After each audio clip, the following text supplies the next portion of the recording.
అందరికీ నమస్కారం. నా పేరు తమ్మి. నా పేరు దీక్షిత.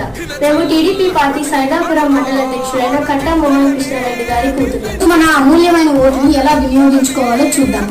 సో మన TDP party, BJP party, Janasena 3 పొత్తులో ఉన్నాయి కాబట్టి ఆ మూడింటికి మనం ఎక్కడైతే వాళ్ళు కేటాయించారో అక్కడ మనం ఓటేసి వాళ్ళని అత్యధిక మెజారిటీతో గెలిపియాలి. కాబట్టి అక్కడ మీరు వెళ్ళిన వెంటనే 2 బాక్సెస్ ఉంటాయి అన్నమాట, 2 ఈవీఎంస్ ఉంటాయి. మనం ఫస్ట్ మన ఓటు ఎంపీకి, రెండో ఓటు ఎమ్మెల్యేకి వేయాలి. సో ఫస్ట్ ఓటు మన 4వ నెంబర్ డాక్టర్ వెంగపల్లి వరప్రసాద్ రావు గారికి బీజేపీ తరఫున కమలం గుర్తుకి మనం ఓటేయాలన్నమాట. దాని తర్వాత మీరు రెండో బాక్స్ లోకి వెళ్ళి ఫస్ట్ లోనే ఉంటది అనమాట. కొరుగుల రామకృష్ణ గారికి అయితే సైకిల్ సింబల్ ఉంటది, ఆయనకి మనం ఇలా ఓటేయాలి. సో ఇలా మన ఓటుని మనం ఖచ్చితంగా వినియోగించుకోవాలి. మన దేశ బాగు కోసం మనం బీజేపీకి ఓటేయాలి. మన రాష్ట్ర